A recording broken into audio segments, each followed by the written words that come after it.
Say welcome back to the To Be Fair show. I am your host, Johnny P. Over here, real. It's Q.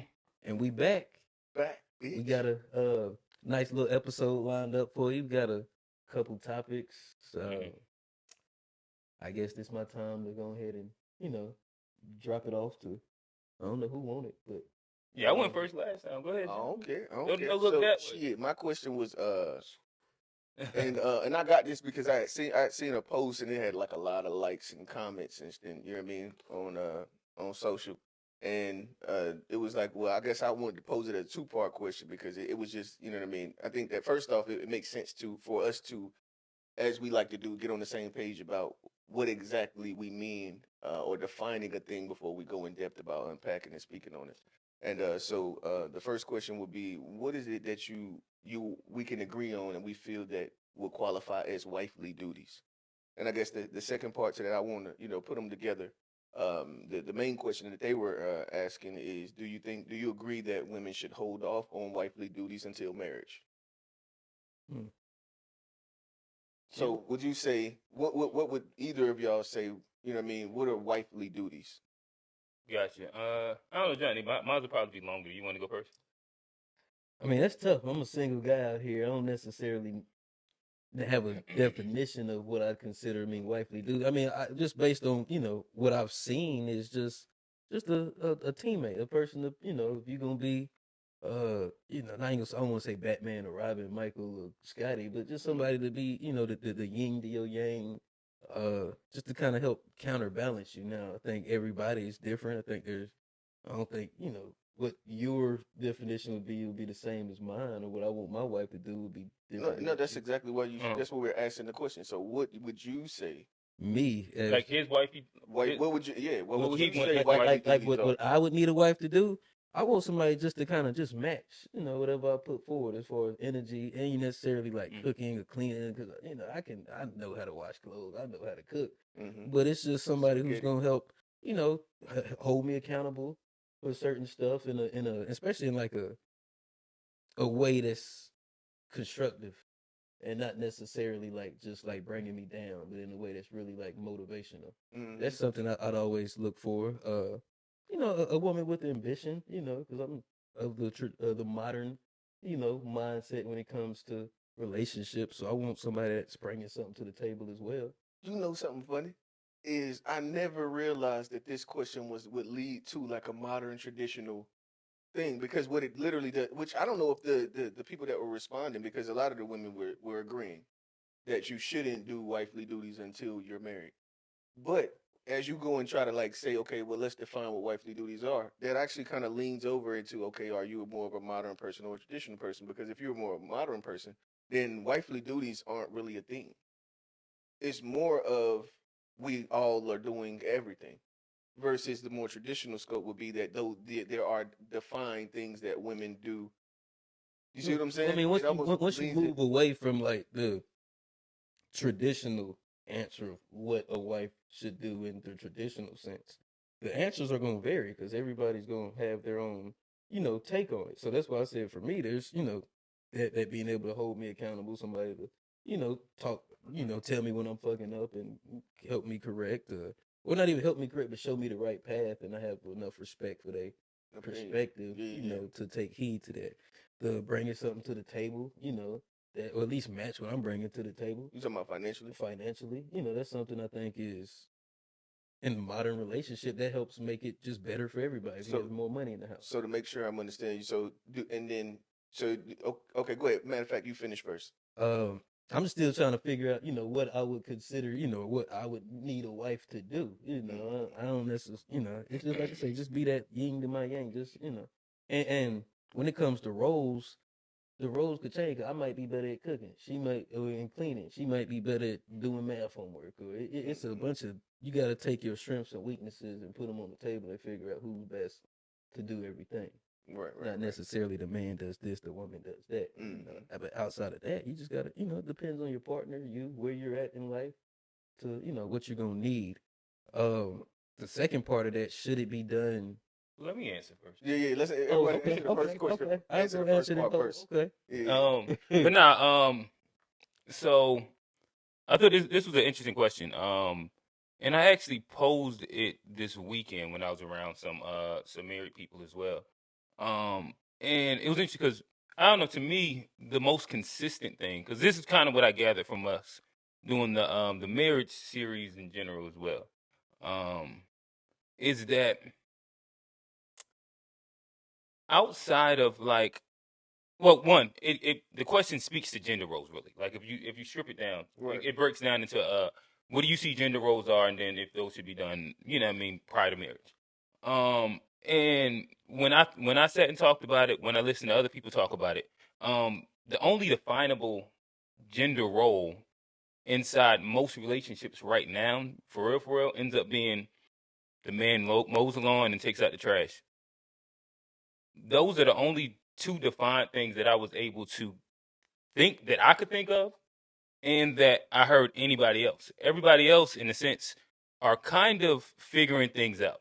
So if I reflect on like the marriage series that we did, pretty much every single relationship, everybody was kind of going to the lines of like, I might do this, she might do that, but then they'll flip, and I might do laundry and cook, and then da da da da da.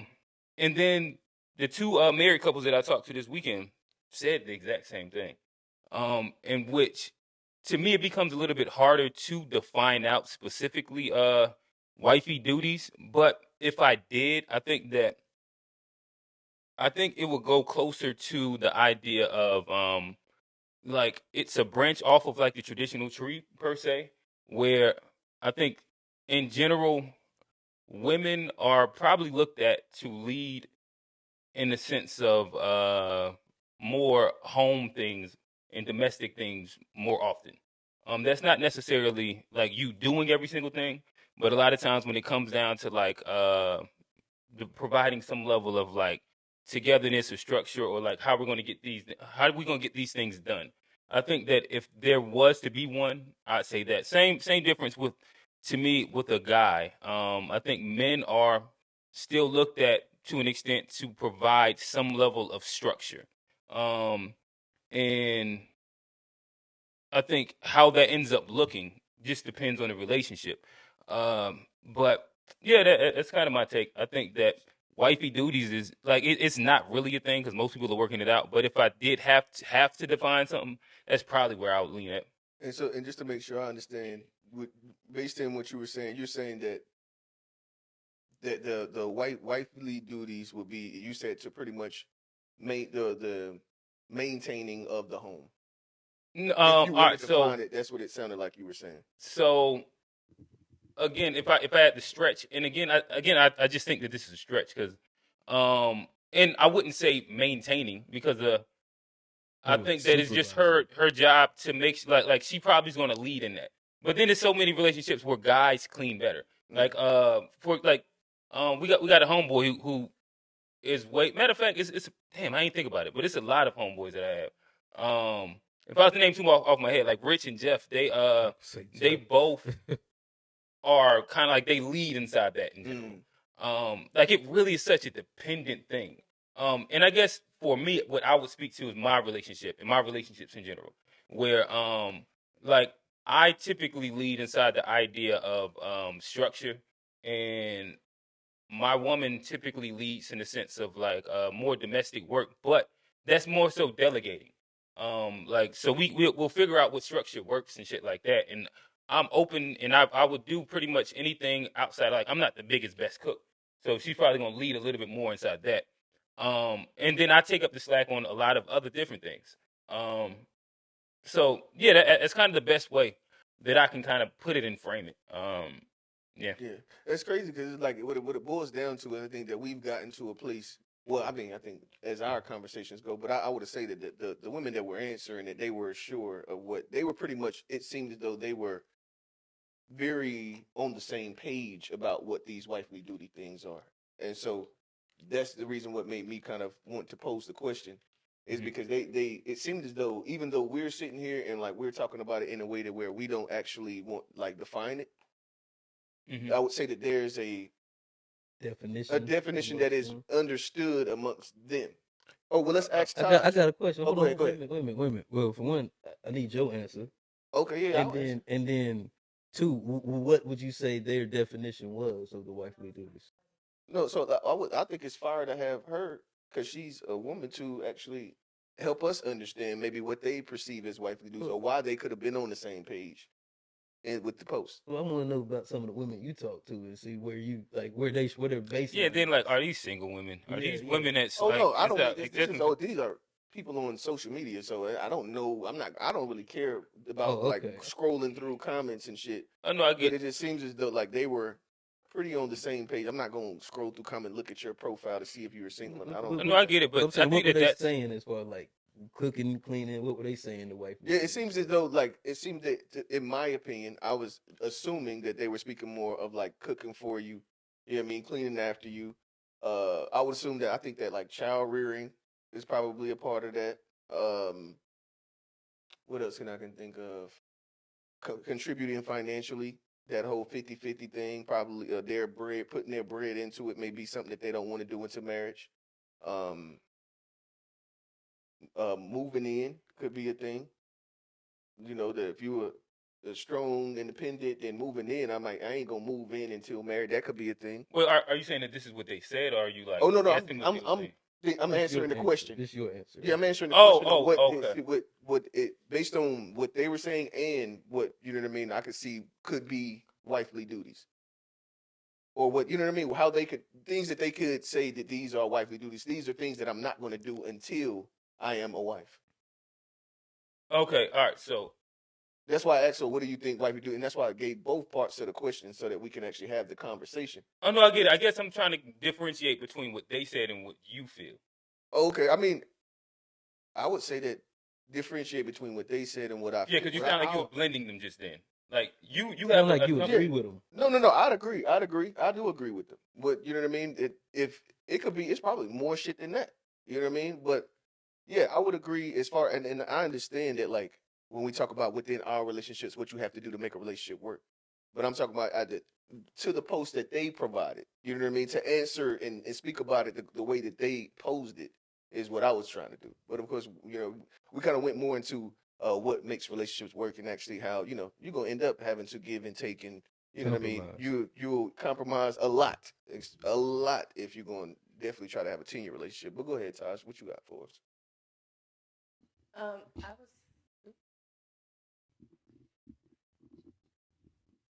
Go ahead and set that. Which one went off? No, he's just about to switch it out. So I was really gonna ask like what the wifely duties are. For me growing up, neither one of my parents, my mom nor my dad, said, "Hey, this is what you say for marriage." So for me, what I've seen is that even when they were dating, they were still doing things to show the other person that, hey, while in a relationship, I can do these things. I have seen some commentary where there's some girls that's like, "Oh, don't move in before you're married. Don't like they have like these rigid rules of don't sleep over, that's wifely duties. Don't cook for him, that's wifely duties. Like don't do this and don't do that." But then it's kind of like from the man's perspective is even for me as a woman, if a guy did that to me, it's like how do I know that when we're together that you can actually do these things if I don't see you doing them while we're dating? So for me, I kind of feel like I don't know if there's really like a defined wifely checklist. I do think that there are certain things you shouldn't do to after marriage, but we could save my answer to when you guys are finished. But yeah, I think it kind of just depends on what works for your relationship, what you guys discuss, how that works as far as scheduling, goals, money, all of those things, and then you just kind of go from there. Yeah, but I guess the question is like before there's a somebody, before there's a somebody, what are the things that you would say are wifey duties? Like just for your like before there's an actual relationship for you to gauge, you know what I mean? What the things are that I'm willing to do or not willing to do. But it seems like it's before someone is actually in the scenario to where we could possibly have a thing. Are you asking like what would we want our ideal wife to do? No. It's just the question is what do you feel are wifely duties? If we're going to say that there are some things that should be held back from, you know what I mean? I should either way, to abstain from doing certain things. Then what would those things be? Well, but I'm not saying that I don't think it's a lot that you should abstain from doing. Yeah, I don't really And think like so. I say, I don't necessarily I think it's kind of I don't know. The question is kind of a setup. I don't know, because like the way we've talked about relationships is where it's a true partnership and everybody's approaching it. So where if you just defining out like a one role for something, then It's kind of hard because it's kind of like a seesaw of like well, strengths and weaknesses. well, what if somebody what if you meet the perfect person that don't feel none of those obligations? Would you not fuck with her just because she Or don't? another one is like sex. You know, Yeah. these new like the new But I born don't think that again anybody thing. I in don't think that's a modern times role would. because that's something that both people No, it's not participate a in. role. See, that's what I'm saying. What are you She's saying? Like saying what things. abstaining from sex? Right. So But I'm not gonna have sex with you until we are married. No, that ain't gonna but work. no, I don't That ain't think gonna work. nobody. That ain't gonna I get work. it. What But I'm I'm just saying saying, nobody does that at all. only thing I'm doing is trying to pose the question that they were answering. Okay. So they were in cahoots with the fact that there are some things that you shouldn't do until you become that man's wife. What I have a things would they? question. Do you have this post just so I can like look through some of the comments to see I don't. exactly like what was being said? I wish I did. Just to kind of give us That a would have been better. better preparation for for the Well, I got conversation. one question. What were some of the things they said that you shouldn't do before marriage? Yeah, I was saying like the Moving in. moving in, like having a child, having a man's child, contributing like financially to his side of things, or like coming and cleaning his house and all that type of stuff. You know what I mean? That they were pretty much. You know, if you're a single man, then you should. There's nothing that I should do. Like based on what I was getting from it, it's pretty much is that there has to be a complete separation from what you get. This piece of me that you are getting prior to marriage than the piece that you, because this is supposed to come when we get married. Then you'll get the bells and whistles. So let me ask you this: Now, Uh-huh. Are these women that are trying to get married, or are these because like And see, that was my opinion I on the I sell cars? Guess what you do when you buy a car? test drive it. Test drive it. You gotta see if you like it. You gotta see, this the car that fit for me. You might even Mm-hmm. test drive 2 or 3 cars before you make a decision.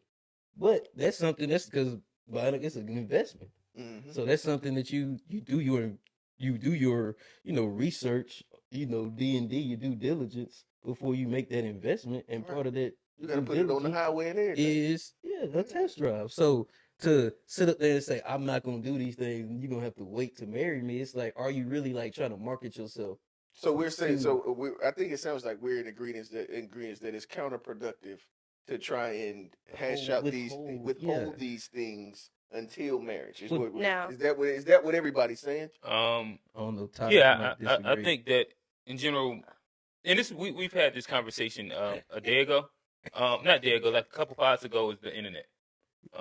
And I think that Yeah. there's a big difference between what Oh, people folks just say be capping. and then what reality actually looks like. And No, that's that's where, for sure. like, when I actually just see things off the internet, it should be looking a very specific way. And I guarantee you, most of those people, if they're not single and they're giving their wish list, like they probably already have broken half of those rules that they said. But then I also just don't think that it's productive inside today's time, not to have a test run, because of it's so many things that that you learn and figure out are compatible or are not compatible, and I would prefer to do that before there is government involved in it. If there's And Taj made a great point. Just the fact that, like she was saying, is I ain't mean to cut you off. My bad. okay. It's pretty much like, how am I to know that you're going to be willing to consistently, or you're going to be willing to do these things if I haven't seen it? Mm-hmm. And then you talking about a ring. Now you Until you end up with a V6 Mustang. yeah, right, with a GT badge. With a GT badge. Go ahead, Taj. What's good? What was it? I think. Oh yeah. So I mean, as far as like what I feel like duties are, I think all of that is pretty much. I think a lot of these preconceived notions that people come in with in a relationship is completely unnecessary. Like I think that the duties on both sides are the commitment to each other. That in itself is the duty. So I mean, if it's cooking, cleaning, whatever you want to name out, it's like, are you all committed enough to each other to compromise. So I mean, if somebody's cooking for somebody, then you're really cooking because you needed to eat, and somebody else is there with you, so you're gonna cook the whole meal. I cook, she cook, anybody cook. Is the commitment to each other to get each other fed and keep each other healthy? Or is it saying that, oh, since I'm cooking, that's a duty? So, you know what I mean? Like, we go so far into trying to name out specific things when really the commitment to each other is the only duty. If you're trying to get married, you have to tell yourself and tell each other, we're locking in, and that's it. We're going to figure it out. Exactly. Yeah, I always was saying, like, as far as like people talk about marriage, and then they talk about love. If you love each other, then this and this and that, but I'm pretty sure it's been proven over and over that love does not keep a relationship running. It's literally the commitment every day deciding that this is where I want to be, and I'm going to do whatever I can to make sure that this has longevity. And so that's definitely I agree. I agree with that. So it sounds like. It sounds like it sounds everybody's saying that the whole idea of abstaining from any given, let's say, role or responsibility is not conducive to. Yeah, probably not. I think that you should probably cohabitate. I think You should be all Mr. in. McCauley, he spoke about this. Work with you. Marquette. Yeah. Ket. He spoke about this. In the sense of like. I believe in the episode he said he encourages his kid like living with him for a little bit. Mm-hmm. See, you know what I mean, some of their habits and the things that you're not willing or willing to put up with. I think that we do live inside a different time today, and we do have the luxury of actually being able to do that. Mm-hmm. And like in the past, I'm pretty sure the move-in part was because of specifically like the financial providing of the guy and then the woman and then like that whole little thing.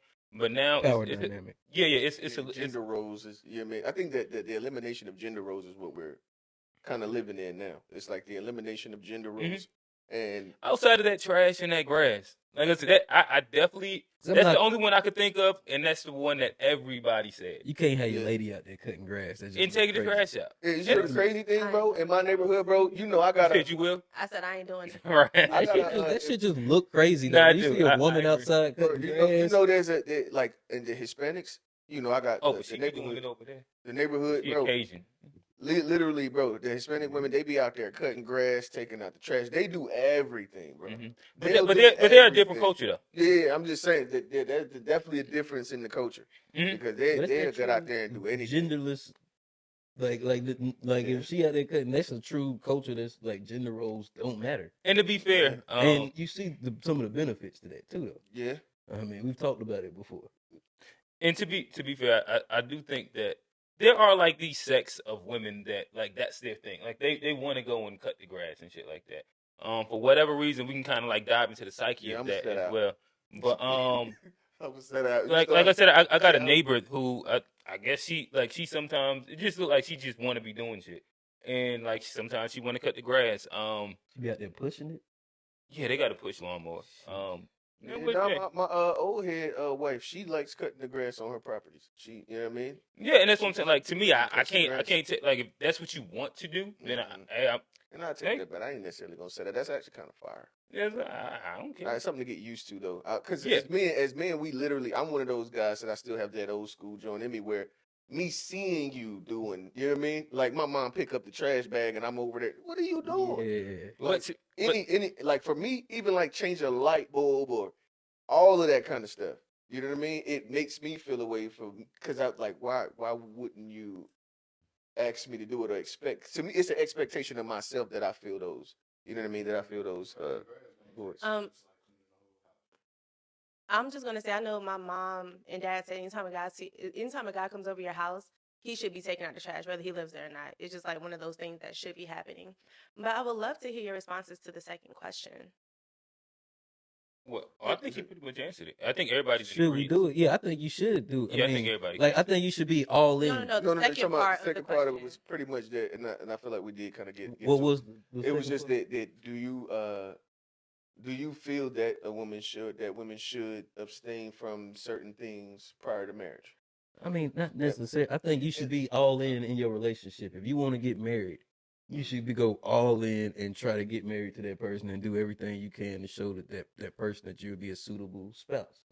Now, whatever that entails you doing, you should go all in with all of it. Especially if you really want that, if you really fuck with that person, really love that person, and you want them to be in your life forever. Yeah. Why not do those things in order to prove to them or show them that I'm the one for you? I don't think you should be 1 foot in a relationship, 1 foot out. If you're gonna be in it, you should be in it all. And there's all another in. thing to think about, like as far as like let's say like the moving in thing. So even if I can financially move out, there's still a level of discomfort that comes from that. Like so I could see, you know what I mean, where I agree with you. My mind is like you should go all in. You know what I mean? Go all in because we're pretty much proving to the other person the entire time. We're proving to the other person that we uh, are an acceptable candidate Right. for that Position, spot, for the whatever. position, but that Title. whatever, I can't think of the word, but yeah, we're pretty much we're applying for the job and then trying to, or you know what I mean, prove that we are acceptable for the position or the best candidate for the position. So I ain't gonna I agree. I wouldn't say that like there would be nothing. So let me ask you this too. So even if you flip it on the man's side, that's like saying, okay, well, should you give her something on the bills, on her light bill? If that's something y'all are dating and y'all get to a place, is it something Nah, I that you don't think should so. give Y'all not something living on her together. light bill? Or that's, I mean, at the end of the day, that's another thing where, go ahead. But yeah, I did want to answer. I guess what you had posed as well. I would say I think in general I think all in, but I think there's certain legally binding things that you should probably wait until a little bit after marriage. Whether that would be probably like getting a house together or something like that. Taking out You said loans. buying a home together. Yes. Yeah. Taking out loans together. Mm-hmm. I think that Co-signing on yeah, cars like and all if that y'all kind want of to do shit. like like specific versions of a joint bank account, cool, but not like a full pot in type jump. Until afterward, I think like some of those things are probably the ones that if I said if you're gonna wait till after marriage, that's probably what I would land on. But that's not No, that makes specific sense. to gender roles. Yeah, that's not gender. Oh no, But I still, and that's what I'm saying. Like if we were just talking about a thing or things yeah. to action. So that makes sense. I would agree Like, that 100%. definitely But you makes start, sense. tying yourself Financial down. stuff, you shouldn't tie yourself financially to a person. Now, I think, especially if y'all not cohabitating, once you start cohabitating, I think it may be I mean, you can put your a name with a little, lease a together little closer to because doing that's like that. a dry run. But Right. yeah, I wouldn't do like the marriage things and things like that. Because with the lease, you can buy it out or get Yeah, somebody like to take it over. it's short term. Yeah, it's not a permanent thing. Like mortgages are 30 years or longer now at this point. 15, 30 If you're years. talking about getting credit cards and loans and like credit products with people, it's like, you might want to just wait until you're officially married because boyfriend and girlfriend, it don't work out. I've seen people try to figure out how to dissolve joint credit cards because they're no longer in a relationship with each other. Jeez. And it's like if you close it, then it's it shows it's a closed on both sides. Yeah, a closed line of credit on your. A closed line of credit on your actual credit Both report. y'all gonna hold the L. So it's kind of one of those things where I do feel like that should wait till after marriage for sure. Some people say having kids, moving in together. I mean, today's society, things kind of happen. You can't really plan, when you're gonna have a kid or not have a kid, especially if you're not protecting yourself. So that's kind of up in the air. But I do feel like more of like the credit stuff for sure should wait. Right, and I call cap that the whole idea of like, bro, people got to stop this whole idea of accidentally having kids, bro. We got to stop thinking that way, bro, because that's just ignorance. That is pure ignorance. You're not accidentally doing a damn thing. You already know that this plus this equals this, bro. This especially if you're not protecting yourself. Like, and that's a big thing too. We gotta stop. We gotta stop doing that. We gotta stop doing that. But that's a big wealth drain. It might not be intentional, but it's not accidental. Right. Yeah. But that's something big for like when we talk about black people and where we are as a culture, society. That's something that's big because accountability, bro. The nucleus of the black family structure is something that got us where old buddy was talking about, like in the 30s, the 40s, like before, and where black people were actually progressing and making strides. That was when we had 2-parent households, and it wasn't a lot of kids being had out of wedlock. And there's a lot of things that they can hold you back. You know, if you lean too hard into them, and a lot of that having kids out of the way, the split, you know, what they call it, hybrid families and stuff. Mm-hmm. That I feel like that's one of the things that slow down a lot of, you know, the progression, Progress. or not even the. It's been part of the regression of Black people to Mhm. where like it's not even we've regressed. If we look at where we are now compared to where the Black family was in the 50s and the 60s, we've regressed. So that's a big part of it for sure. So I think you're at a good space where I think we can almost pretty much segue into the next topic, where I think where you was at, the idea of like the family structure and its benefit, leads me to my question, which is, has the manosphere been a net positive or a net negative for us as people? So yeah, just elaborate on that a little bit for me. All right, so I guess to make sure I frame it properly, I do want to say that I do see a lot of benefits inside the Manosphere space where Don't answer the question. no, well I He's posed it. elaborating. If do y'all want to answer before I give my perspective? Oh no. So you gonna answer Yeah, the I'm question? about to. Yeah, Okay, I'm gonna okay. lay out my framework. Where so I do think that in the general sense, like the financial sector of what the Manosphere is, I think that that's beneficial. Outside of like just the whole like crypto bro thing that they kind of push, but like the idea of financial literacy and being able to be financially sustainable for sure. The health aspect, I think that that is a really good part. I ain't even got to really elaborate on that. I think the composure part, like being able to like just be on your square, anything like that, a really really good part. But to me, the unfortunate thing is that the most popular content that I've seen from the Manosphere tends to be relationship based.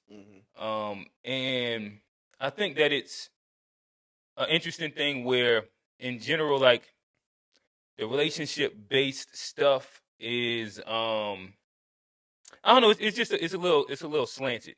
And to me, I think that if I had to say a net positive or a net good for the Manosphere space, I would probably say that it's a net negative. Because of the fact that the most popular content ends up being this really divisive relationship commentary.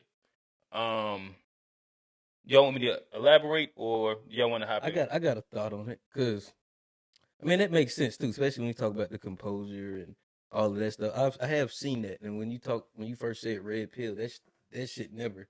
You know, that's not what the first thing that popped in my head. It was like you say, all that relationship shit was the first thing. But I have seen certain people talk about just being cool, just being like like that shit your pops taught you about like what a man is. There's a lot. It is a lot of that in the manosphere about just how to compose yourself as a man, how to be resourceful, how to take care of your body, take care of your health, like all that stuff. But when I first heard the question, my thing was I went big picture, and I kind of juxtaposed it against like the opposite, and maybe like the feminists and like and a lot of stuff we hear from like women, and when net positive, net negative, I think it's kind of a wash and it's a net neutral because I think it's just a effect or an effect of the internet, and where I think it's the same conversations we've always had. It's the same things that, like, for the most part, it's the same thing we've always had, the same issues we've always had, the same principles about masculinity that we've always had. It's just been pushed. But then when you talk about what goes viral, some of that fringe stuff, some of that stuff that ain't necessarily the most beneficial, some of the toxic shit.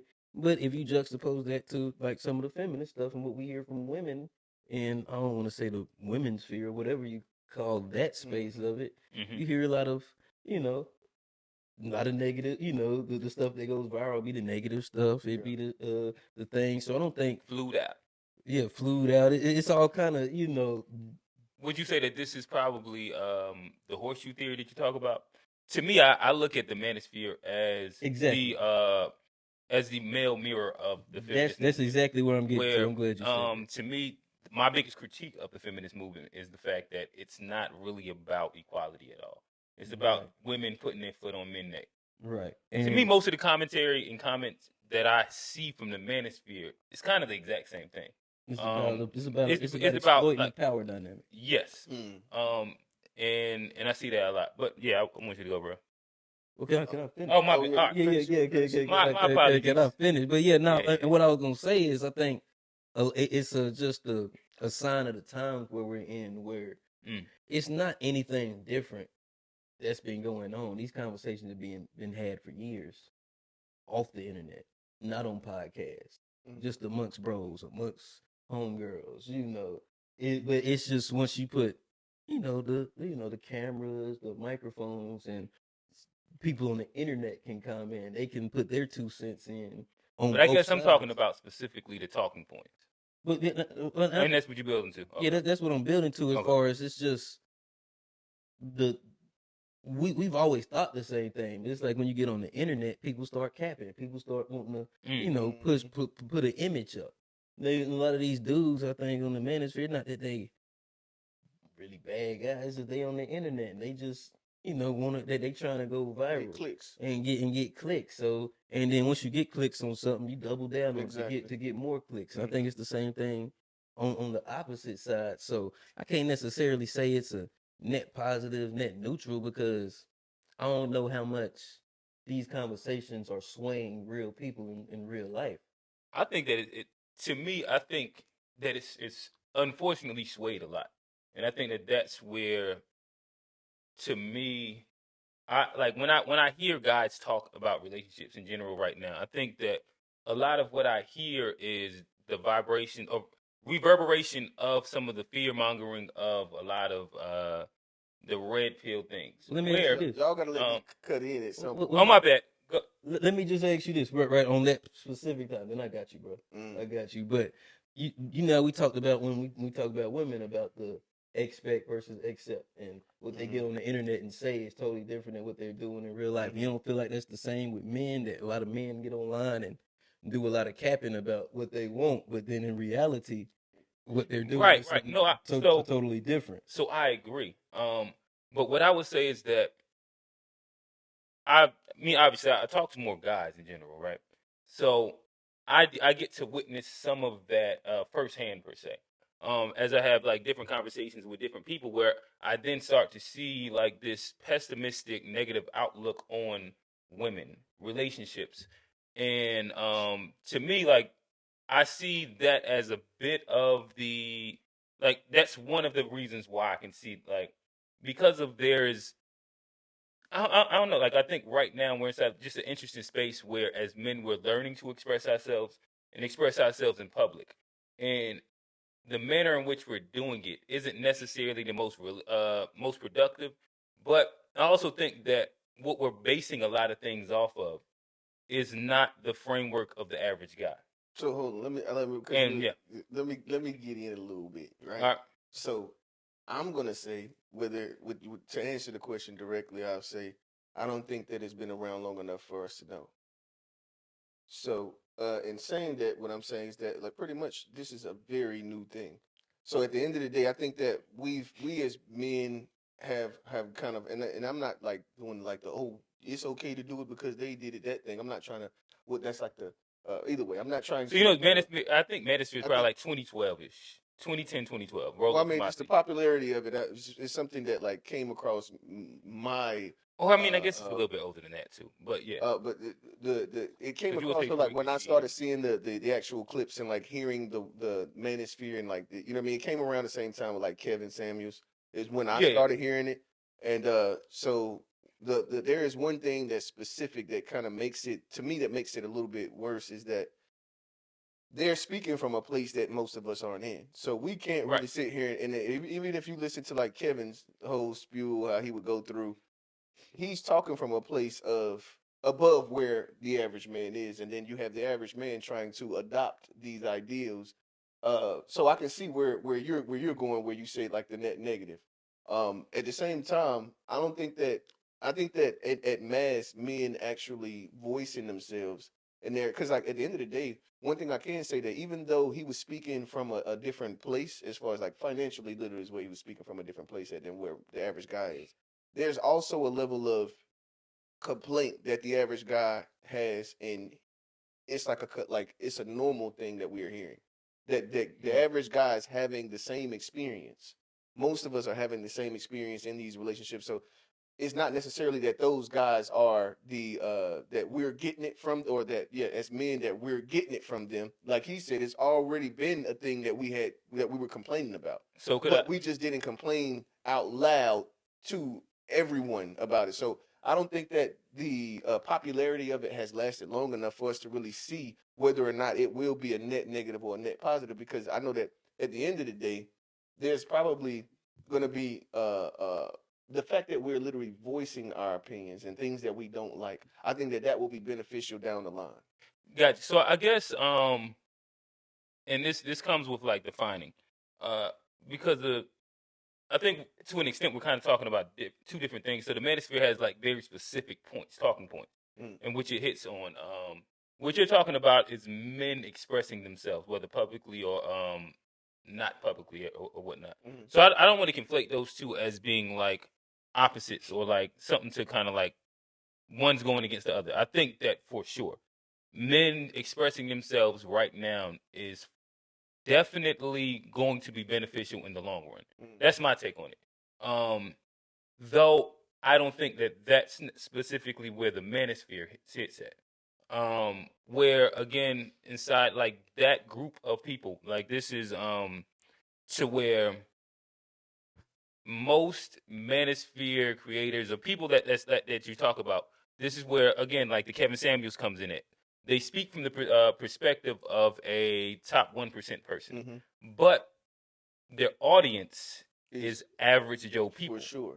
And I think that typically the talking points that they hit on are not applicable for the average Joe person or man, but the average Joe guy, like it's like, you know what I mean, rooting for your favorite sports player. But a lot of times, to me, I don't think that a lot of people are able to separate the fact that, like, even if this guy is able to like cheat on his wife and it not affect their relationship, that ain't you. Even if he's able to completely provide everything, so he needs her to be fit, friendly, whatever, and like a whole bunch of things, and then say, "I don't care about your money." That's him. Do you actually have the ability to provide for two people and it actually be a sustainable living? Most guys that's watching this don't, right? And to me, the main thing that I see is that I think it would be beneficial if it provided realistic solutions.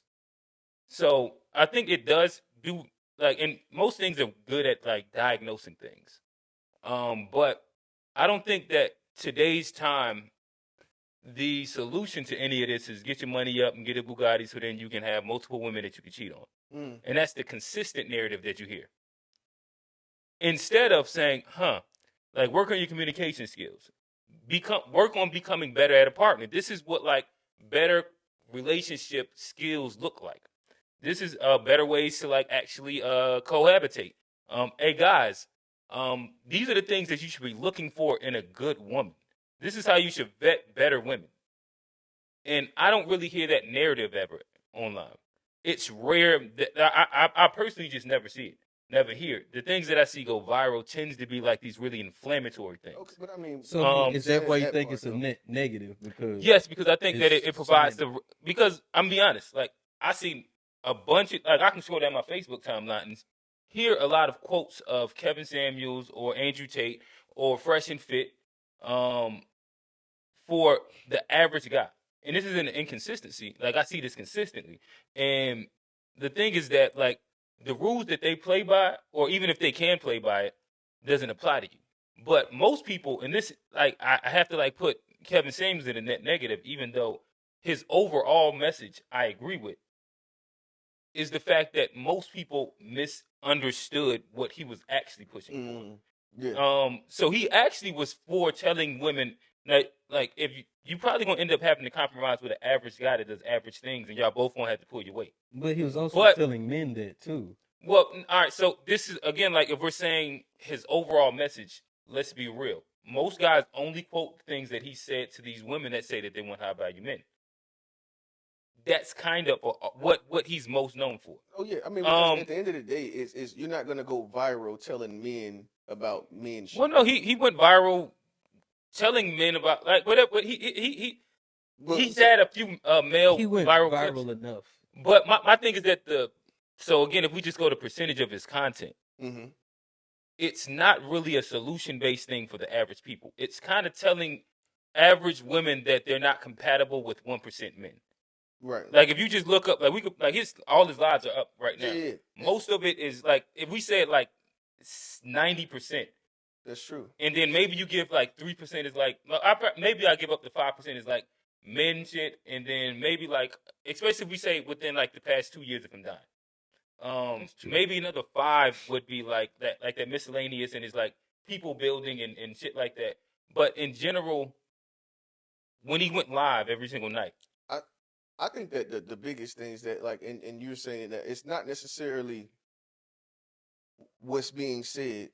It's more of what is the piece that people are actually trying to. Yeah, Oh the no, I piece think that what's people being are said is grabbing on huge to. right now. Because the thing is that, like, it's the point, not necessarily what's being said, but the point of what's being said. We're so looking for the quick, and that's why the viral moments. A lot of people have only seen the viral moments of the Kevin Samuels thing, so they don't even know what the whole the whole idea of the shit is. So that's just like if you just sitting there watching, like, how on TikTok just scrolling through these videos, and you'll come up with your own idea, or you think you're coming up with your own idea, but you're regurgitating sound bites over and over and over. And that's like the negative point, because I could say this, that But I think even if you watch his full lives, I think the majority of his content was him being combative with women, telling them that they should lower their standards. Yeah, Well, that's where he at the blew same up off of. at the same time, what I think that, like, at the end of the day, I think that is very healthy. I think that just like the idea of, like, somebody telling, okay, well, we men in general want feminine, fit, and whatever they be talking about. That's not. I don't think that that's like a negative to say that most men want that. Even if you ain't no high earner, that's what you would want. Mm-hmm. A feminine, fit, whatever they talk about. I don't really know a lot about it, but whatever those things you named off, it's like, I would say, shoot, I want a feminine. Well, then let me juxtapose that to the women, and where, like, women say most of them would want a man that pays all the bills. And exactly, and I think that as a man, you should strive to be in that position.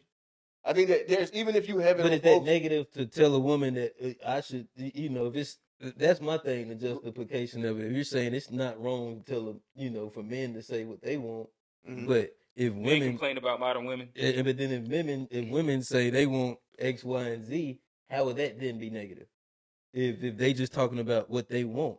See, and that's why I said, like, a lot of the conversation doesn't meet at a place that's realistic. No, they're not, and I'm not saying that I disagree with what you're saying, because, like, I think that Kevin Samuels made, to me, the hardest point that he made that I kind of got after watching was, like, it's going to take 2 incomes. It's going to take 2 incomes.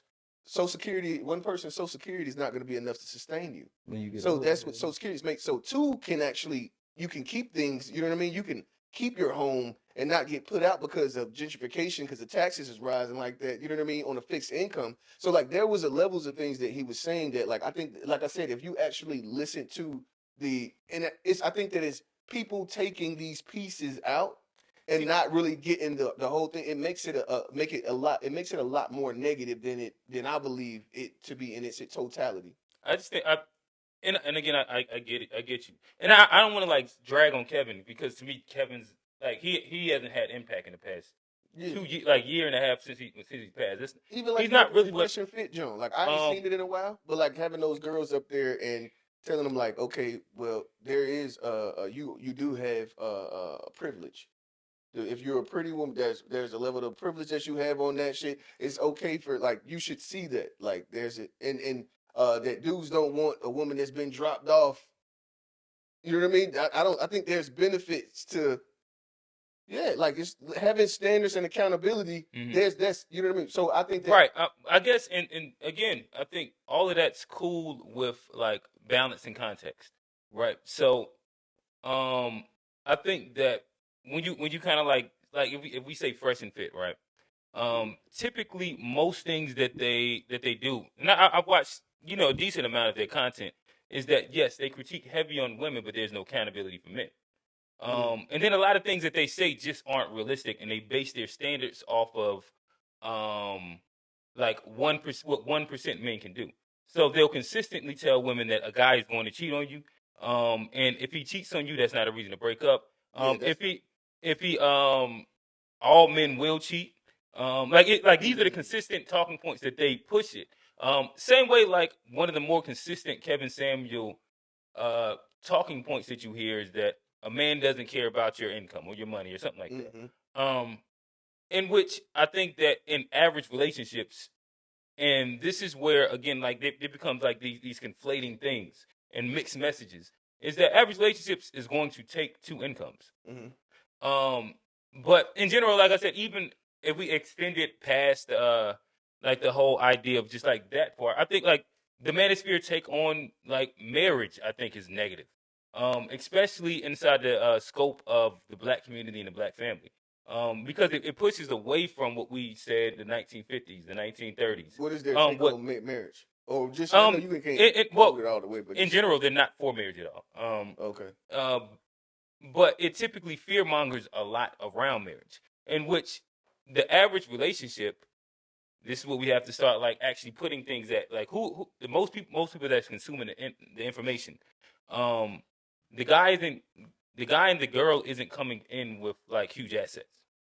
They're likely going to get the house together. They're both likely paying the bills together. Average. There's not a bunch of things that inside today's time, both like somebody's like about to get you, unless you're talking about kids. And like that's his own thing. And truthfully, and truthfully, like the kids thing is going to be with or without marriage, and that's the thing. So like that wouldn't be like a literal thing with it. But everything else to me is fear mongering off of traditional things that most guys, the average guy, doesn't have. And I was looking up the statistics, and here's the reality is that I want to say maybe it was like 10% of average guy is living by himself. I think the age group was like 25 to 35. Hold on, you said that the 10%. Yeah, let me finish it. Yeah, I think it was so 10% of the average guy is living by himself, right? Then the next 10%. Y'all niggas is sham. Next 10% is what is the shit? It's living with a roommate. Then I think another like 15% was like living with a relative. Another like 15 or 20% was like the land of like living with your parents or something like that still. And then the rest of it was like it was like maybe like 20-40 when it came down to or maybe it was like 20-30. I'm kind of regurgitating it off the top of my head, but cohabitating and then married. But the reality is that like it's like 10% of guys are out here got their own shit, and that's but that's not their own crib, living by themselves. Yeah, so that's still renting, leasing. Not even I don't know what percentage of that is actually owning a home. So a lot of these things in which like people are fear mongering of like marriage and divorce and assets. Typically, most people need each other. It don't apply to bro. And I think that like, and I that's the one thing I can't. Gonna get to you, Dave. I'll see. Also, I've seen this one. Anton Daniels, I think his name is. I think that he. I know you're talking about. He definitely talks Manosphere. He calls me, so he's a part of it. But he's also one of those guys that critiques men very hard too. And he literally like get your shit together. See, Anton, my bad. I got an issue with him for something else. He was caping for just Pearly. My bad. Oh, okay. About all of the race thing with the dude. It was a bunch of different things. One day we'll sit down and watch the live that he had with the homeboy that I said. I can't remember his name right now. And it's like something. It's a real black name, but it's a real yeah, it is. I can't remember right now because after this shit's over, I don't be thinking about it no more. But I want to interrupt Anton Daniels. Yeah, like I said, there was a period of time where he was on the Lapeef show, I think it was called, and I had listened to a few of those. I had listened to a few of those. I used, you know what I mean. But at the same time, one thing as a person in general, man or female, that you don't want to do is you don't want to over consume Mhm. any of that type of stuff. Mhm. You don't want to just watch Fresh and Fit or fucking any of that bull. Like I ain't gonna say it's completely bull, but it's got a lot of truth in it. At the same time, you don't want to just watch that stuff and just keep, you know what I mean, putting that into yourself, because then you're going to change your whole scope And and I view start seeing of a lot. Like again, I can speak to like homies and friends that I know that tend that have consumed enough of it, and then I hear them start talking through the talking points, and then I be thinking like, but that don't apply for you. Like you don't hold that leverage. yeah. Like that don't really make sense or whatever. And again, I guess my main thing is that I just wish that there was also, even if like that version, because I don't have a problem with like the holding women accountable part. Mm-hmm. I just think that I typically never hear the holding males accountable. And it's really rare. And like Yeah. even typically when we like bring up Kevin Samuels, it's like these past clips. It wasn't anything Right, for sure. to where cool. Like if we doing the accountability part, let's just run it around the line. I mean around the circle. But more than that, like let's actually talk realistic solutions. Yeah. I'm really a solution based person, and like I feel like we've now complained about on both sides. Women have told us we ain't shit. We done told modern women they ain't shit. Now let's start finding out what the actual solution but thing is. you know the thing is that the thing about it is I think that a lot of the joke come down to like your whole life as a man, you've been heard that you wasn't shit and and men ain't shit.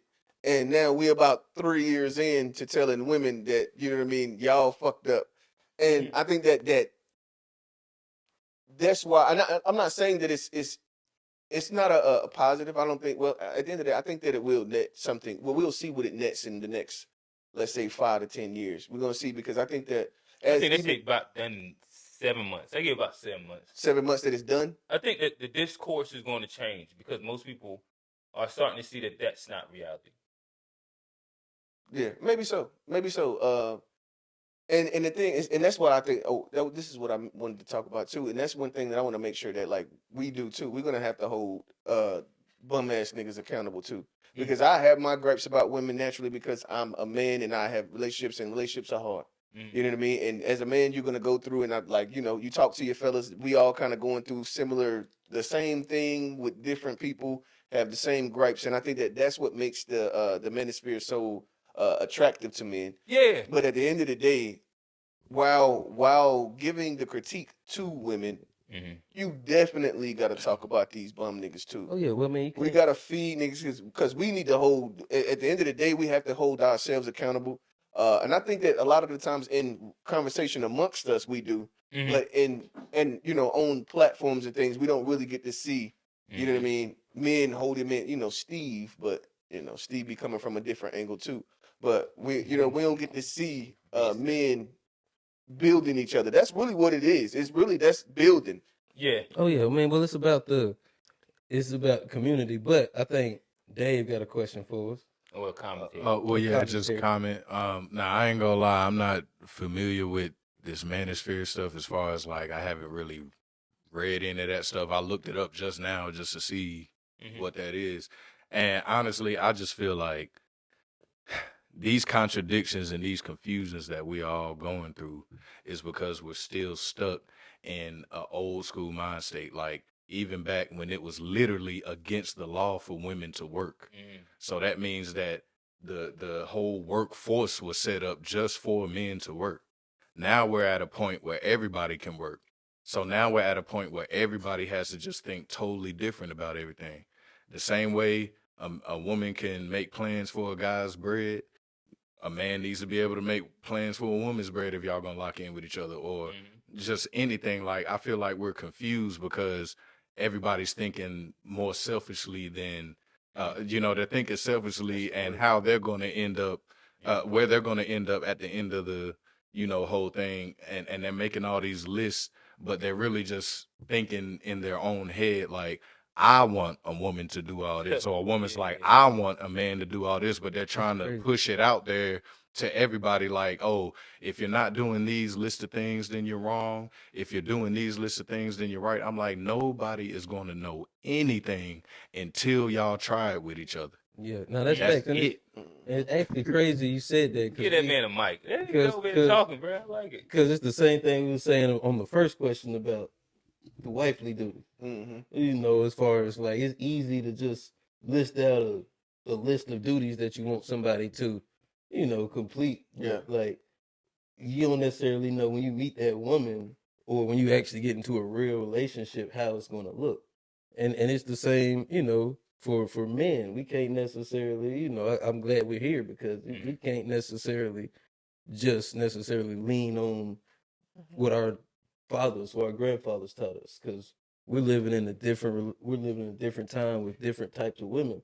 And so the way we manage and navigate relationships with the women of today is going to look totally different than what like our parents did and what No, our that's a fact. But grandparents could I did. also say something too?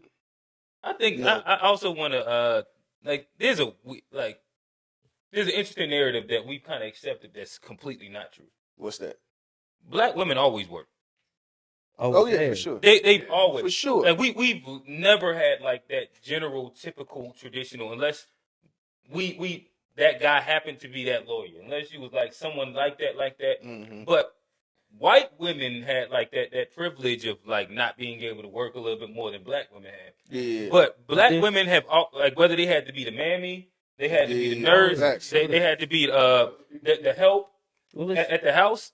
They always had go slavery. Well, that's just based on like where we are as a country, because like, You know what I'm saying? Like that shit. We a lot of times we don't realize that we're not even regurgitating shit that has ever applied to us, But also over a large scale. But also, and then, you know, this was something that I had thought about too. Like, women become earning as much as they're earning. Mm. There is a difference to that, though. Mm-hmm. The average woman earning what they earn now, like I ain't gonna say the average woman, but women in general, like most of the guys I know, they old lady make more money than them. Yeah, on average, we're earning more. And so the fact that's where this is completely new. We're gonna have to figure out this whole transition, because that changes the dynamic. Of course, we all have these or these traditional ideals, but this whole thing has flipped on its head, and now most of the guys don't earn as much as their old lady, and so.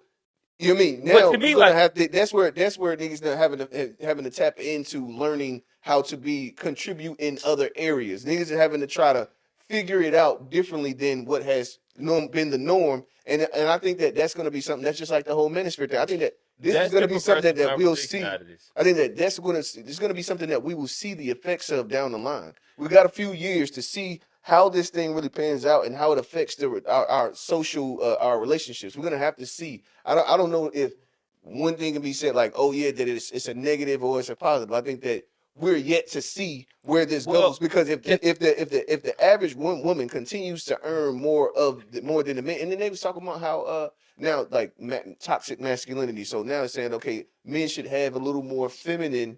You know what I mean? Especially when you're a little bit more willing to do more feminine, or what do you mean deemed by as feminine? feminine. I think that typically that's just talking about niggas being able to communicate and like actually be a little bit more vulnerable. So like what you also hear, like, because of the inverse. And all right. So I'm gonna answer this, then I'm trying to go to the overall point. So like the inverse of what you hear on like the Manosphere is that men never cry in front of your woman. She's gonna leave you if you ever cry in front of her, no matter what. So that's stupid. That's like, and that is then like, I'm not a toxic masculinity guy. That's like, you probably never heard me say that shit one time. But that is kind of toxic masculinity. Like, why would you be pushing that to a bunch of people?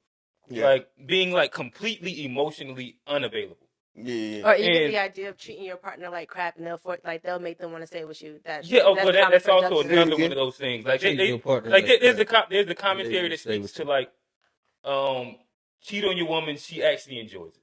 What? Yeah, like it's like, but that's what I'm saying. Like, what are niggas talking about? See, I mean, like I said, I don't. But my thing is that like it sounds so crazy, but it's like thousands of people that on, like, even when it's on live, that are tuned in and tapped in and comment like, yeah.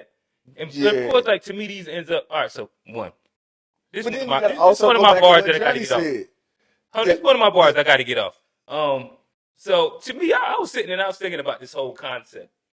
And the commentary in which Davey that they be kind of hitting on. Have y'all familiar with the term cuck? Mm-hmm. No. Shit crazy. Don't It's do that. a This shit guy crazy. that likes to watch his girl or watch his girl get fucked. This shit wild. Bro, Right? This shit wild.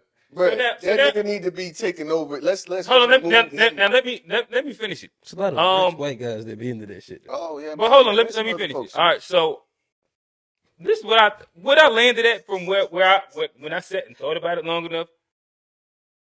I think that the person that's the people that are viewers of this Manosphere shit, the Fresh and Fit shit, I don't see how they're not looked at as cucks. You are getting satisfaction and gratification over watching another man fuck over a woman that you can't. You can't even pull her. You can't even pull her. You ain't got the leverage to do what they saying. You can't even pull her. You ain't got the leverage to do what they saying. You can't even talk But to you her. rooting that shit on like, yeah. She won't even Fuck respond to over your her, dump on DMs. her. Tell her she ain't shit. She won't even respond to your Bro, DMs. that's dweeb shit. All the way. Dweeb But shit. hey, can I add something? Yep. I want to build. I want to build on what you said about like how they talk about like they want men like to have a little more of that feminine. Mm. You know, that's kind of something they strive for. But as a black man, when I think about black women, I only think that's fair because for so long have had to put on that masculine shit to, you know, kind of help offset some of the issues. And it ain't necessarily because we know what country we was raised in. We know the issues our fathers and our grandfathers, the shit they dealt with. And a lot of times our mothers and our grandmothers had to pick up slack in different areas where like our fathers weren't. And so you saw a lot of that masculine. That's why black women, like people talk about the attitudes and stuff. That's where it comes from. It comes from black women having to carry a lot of slack that black men weren't able to. Right, and to be fair, for a long just make sure time. that you articulate, or I'll continue on how you articulated it. Understand that there was a while that there was a ceiling for black men. Yeah, and so like it's you not could, because you it couldn't, wasn't our choosing. yeah, like you could only earn but so much. Because that white Right. man. So like to make sure that it's understood, right. it's not Yeah, like thank you. you're not going down a narrative like every black man is in jail, every black man was on drugs.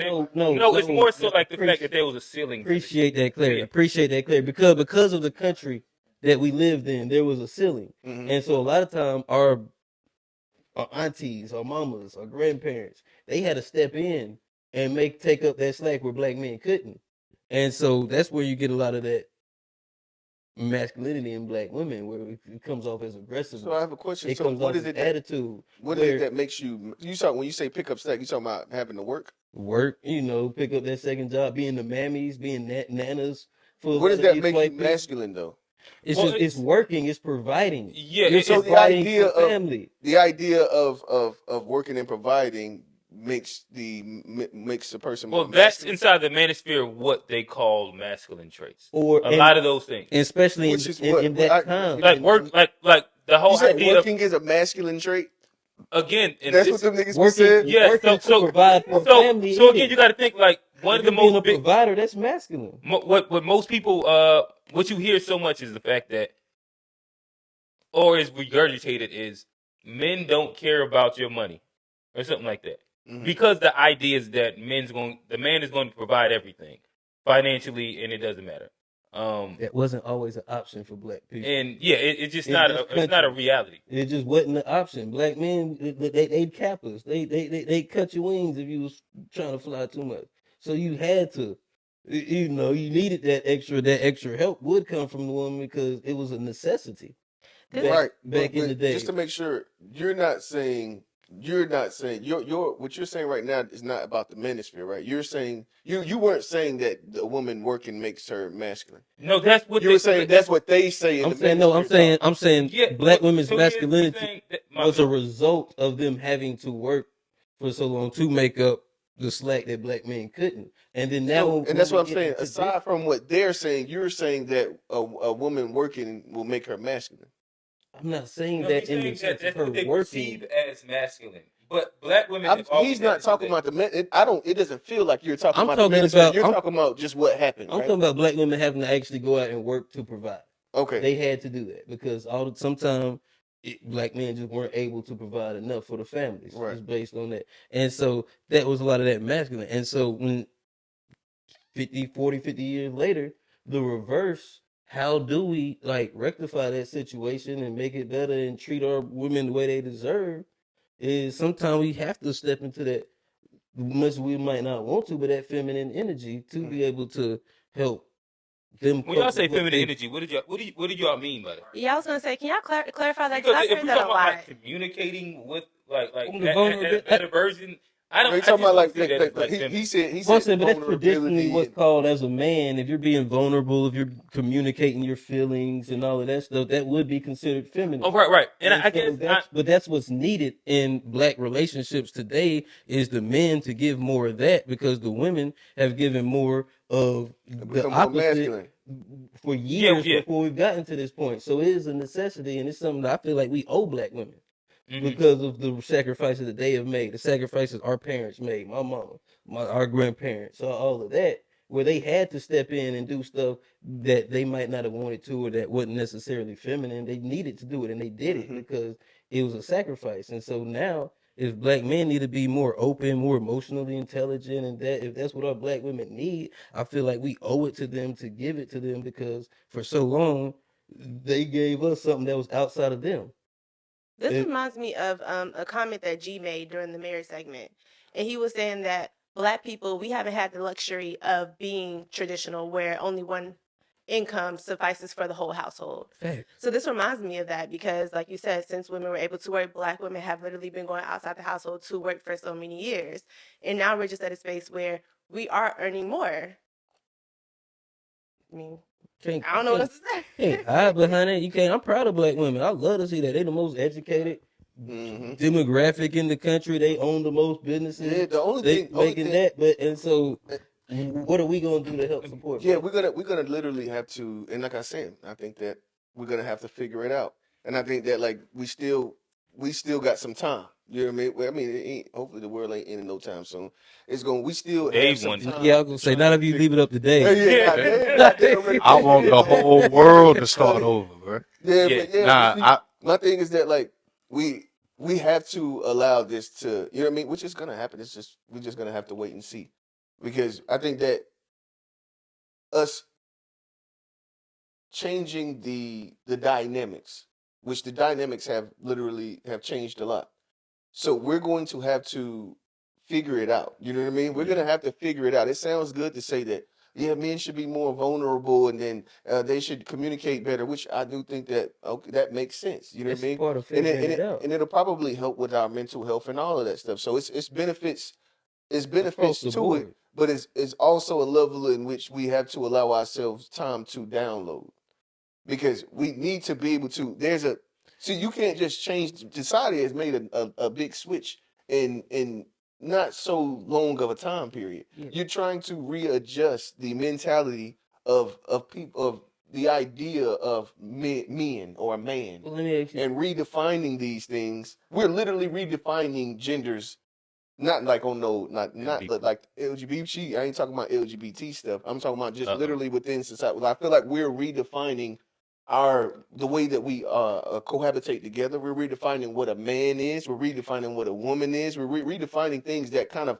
were placed and have been the same for quite some time. I Let think that me ask that's you this: false though. Are we redefining it, or are we just defining it for ourselves outside of this oppression that we've been living in, and just in the truth? Well, I mean, either way, I The think that I feel like how the do we? same. That's what I want to. Go ahead. Go Well, ahead. no, I guess I think we can't say that we're redefining something that's always existed for the most part, specifically for the black community. Like we can't say that woman has always worked, and that's been a consistent thing, and then saying that we're redefining. No, I but think we're so. talking about So the fact that's what I was that, saying. and so That's so what hold, I agree. let me finish out good. the point. I think that, and this is to me where like the impact of a lot of the manosphere, because to me this wasn't ever really like that big of a thing prior to prior to the pandemic. We was all in the house, and the manosphere shit blew up. Mm-hmm. Like most people, it was to me it was almost a common assumption that we was all figuring it out. Mm. And it wasn't like these rigid things. And then it seemed as though like the commentary and the narrative started rolling with that. And then we really like as a society we started thinking. And then without like proper context, it's like, well, that does sound good, or that does sound good, and that's how it should be. This is what I seen on fucking Family Matters or some shit like that. That goes to looking at it. But the reality is that like that's not how it's been for a really long time, and most black people can't say that that's a scenario or structure that they grew up in ever. Like it's just not a reality. The point that I'm saying, I'm not saying that women didn't always work, but the idea that the average, you're gonna see women that average in black relationships, she earns more than the man does. That's something that is different. That has not always been that way. So men have been able to hang their hat on things that are not necessarily where you hang you able to hang your hat on. So like think about it. We had more men were doing trades. More men knew how to do things that were like, you know what I mean, that would save money. But now we have the income changing, so that you don't even have to cut grass because you can move into a community where they cut the grass, or you can just have somebody come and cut the grass because you now can afford these things. But these male task things that we that they held on to and said that this makes me feel like a man. These things are no longer things that you have to do or have as much value because we can just get someone else to do it. Right, That would be the same as you saying that you take pride in changing the oil when your wife can just look at the oil change. Right, that's exactly what I'm saying. That's exactly what I'm saying. So we're literally gonna have to figure this thing. That's why I say it ain't necessarily redefining maybe, but it's changing the scope of what a man is supposed to do, and you know what I mean. How we see men, we're literally having to adjust to a new societal norms. These new norms we're gonna have to adjust to them. But I don't think it's changed something new, because I think like this country has always made sure, and that's one of the biggest things when you come to this country, they've created a divide between black men and black women, to where black men were never able to properly provide. So it's not And like it was never we were a big able in the in pay. '60s to properly provide for our women. Hell no, it was Jim Right, Crow. right. We couldn't do that shit then. So then to now come into the 2020s and try to use like some white man's traditional ideals of providing for your woman, that don't work for black people. Absolutely. It's never applied. It's exactly never right. applied. Yeah. So how can we sit there and say we're gonna go back to some shit that was never ours? That was Right. their shit. We was always on a different plan, and our women were always on a different. Black men were always on a different plan. We were always trying to figure it out. And you could even go from the Jim Crows to the '80s to the crack wars and all the black men they sent, the 1990 crime bill where they took the Section 8 laws to where they started giving women. He's so absolutely you can't ever right. say that black men were ever in a position to be traditional competing against the providers, system and all because kinds of shit, the system was preventing that. It's And always been a partnership in the house. always, And that's like black people it's always been that way. to keep our families together, and when it's been together, it's been a group effort. Like in general, on all aspects and fronts. Yeah, niggas are still gonna have to learn how to goddamn be. But no, I think that in general, when it comes down to manhood, I do agree with that part though, right? I think us opening up is a newer thing. Yes. I think also, and to me, like there's good places for conversations to be had at. Like women understanding that they do make more than guys on average. Them adjusting what they want. I think that's really a good reality. Not like shitting on them and being like, you will never get this guy. Like, wait, the guy that you want, what is he actually going to look like, and how are y'all going to like live together? How are y'all going to make it work? Where do you actually got to change your mind at? And the same thing for a guy. Like, okay, like the shit that you've seen or thought about, that's probably not the thing, but you're gonna have to bring some other shit to the table. Yeah. And like figure shit out. And to me, like that's where I think a lot of the sauce gets lost when we start listening to people that are rich and are advocating for a millionaire lifestyle, and I just don't think that it applies. And people that are looking at this shit in a vacuum without any context of like history and what we've been through as people. Like if you're looking at it in a vacuum, it's cool to say that shit. But if you understand how we ended up in the positions, we ended up in the ABCs to get there, you can't necessarily say that. But I think, I don't know, I think we in a good spot. That bitch was unpacked. Unpacked like a motherfucker. We tore the little gift wrapping paper and all that shit out of it. But hey, Johnny, I think it's a good place to we'll transition. All right, well, Johnny, speaking of selling hope, what you got for us? Well, I just want to, it's been on my mind. I want to break down the effects the black church has had on black society, black culture, and maybe juxtapose that against, bigger religions and see you know Uh, how it works. So that's where I'm at with it. okay. So I ain't even know you was gonna get to like the comparison of the effects of the other religions. Okay, I hear it. I hear it. Something just cut off.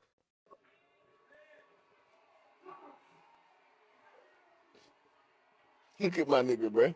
It's not my nigga. This yeah. Oh no, who's He nigga that foreign, is? bro. I don't know what's up with bro.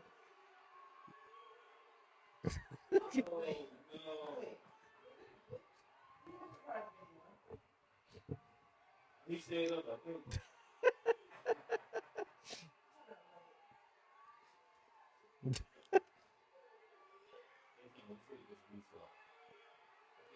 Them legs was working before the sermon. Them Yeah, legs was working before the sermon. yeah. My thing is, why bro look like that to begin with? Like Because we he's trying to starting sell out. tickets. He was trying to sell tickets. Looking like Jeez, that's Uncle rough. Ruckus squared. No, that's exactly what he looked Square. like. Yeah, But like Yeah, that was yeah. what's up, You Taj? know what this reminds me of? Do y'all remember those I don't know if it's classified as an infomercial, but there would be like you could get the little was it baptism water? You, The Oh miracle yeah, water. you talking boy. about Taj used to be watching Uncut because that shit used to come on right after Uncut. She ain't even denied either. She ain't even denied either. Look, that's how I learned about tip drill. But anyway. Yeah, But dang. anyway, that's what this reminds me of. Like that reminds me of like the call right now. You can get it. You can get it for $5.99. Get your miracle water. Any miracle in your life can happen. This is exactly what this Remember the reminds cloth me that of. J. Cole had, that cloth that Buddy was pushing? That miracle cloth? You remember he had it on Born Center, he had the dude dog, he actually black pastor. And he got him on the beginning of one of the songs on Born Center. And then he was talking about that prayer cloth. Oh, with the plane, buddy. Who had the plane? I don't know if he had a play. Who I had the thought it was plane? a black. Who was the preacher that That had was the plane? Creflo. It wasn't Creflo. No. It was the dude that used to scream. That dude that was screaming. TD Jakes. No, it wasn't TD Jakes. It wasn't one of the like the real prominent ones. Oh, he was that guy. I think. Peter Popoff is what I was. Yeah, that's what I Oh, was talking about. okay, yeah, Peter Popoff was what I was yeah, talking about. yeah. I know what you're talking about. I know what you're talking about. But nah, I wanted to talk about that. I saw that clip and it just because I saw them people clapping. Did something to your spirit. All them people clapping like they like believed it, and I don't know if them people actually believe in it or they just so invested in the religion, in the word that they'll believe whatever is put in front of them. Whether if logically they know this motherfucker didn't just stand up, but if the preacher man say he stood up and I'm in God's house, then I gotta believe it. And that's what I wanted to at least talk about as far as like when it comes to effects of the black church on black society, because I feel like they say religion is the opiate for the masses. They say that's something that's like needed for societies, but it's also something that can be exploited. And I see it with like the Peter Popoffs, you see it with the Creflo Dollars, and it's like, at what point do us as black people, do we just start being good people and just living and living morality? We don't necessarily need no Bible, no Quran, no Torah, no whatever the religion, because just like religion can make a motherfucker act like he's paralyzed in the church, I don't see religion make people go and fly a plane in the buildings or blow themselves up. So it's like religion can make you do crazy shit outside of just black church. And and my thing is, at what point, like Quint said, the net positive, net negative. At what point do we actually analyze like our kind of I just want to give you kind of an example of what you just said. what's up? All right, so let's say like chili. I'm just going to use chili for an example. TLC chili? Person? No, the food, chili. Oh, Okay. for food. All right. Now let's say like some chili tears up, like for some people chili just tears up their stomach. So this particular brand of chili, you eat some Wolf brand chili or something like that, and it just tears up your stomach. It's not as good as like the chunky soup or the homemade chili. Chili's no good. We shouldn't eat chili in society. Would you agree with that?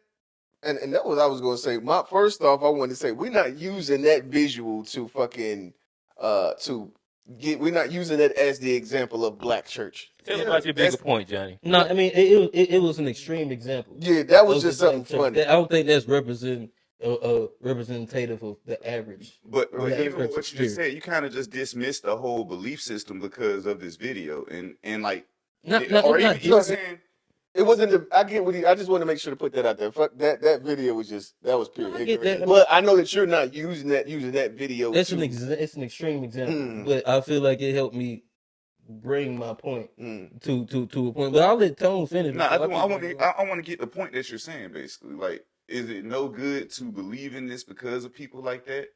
Is that what you're saying? Like, No, I'm saying at what point has, like, if we look at it outside of black people and we see how perverted religion has been just for the world's sakes. Like look at what all the Catholics, Mhm. what they do in the name. Look at Muslims and all kind of crazy shit. The Dalai Lama just did some So about sucking the pedophile boy shit tongue with the or some little shit, boy. yeah. And these and this is all in the name of religion. So at what point do us Okay, as so- like a human species realize that, like, we might be like past But my thing religion is that. and just focus on just being like, Okay, But that's so- not so doing first away off- with the whole Bible based on how the religion is practiced. Exactly, and that's And my that's whole the thing about it is like there's a difference between the religion itself and the book. Even what Just the because Buddhists you're- believe or whatever Dalai Lama practice, Because they don't believe I that. know all it's a religion, but just like the Black Lives Matter, the movement versus the organization, some of these organizations are really damaging to the Right. community, to the society. Well, let me ask you this: just even if you use that the example of the Black Lives Matter, okay, so if we started to act like Black Lives Matter in its totality, is that still not the proper or the just cause?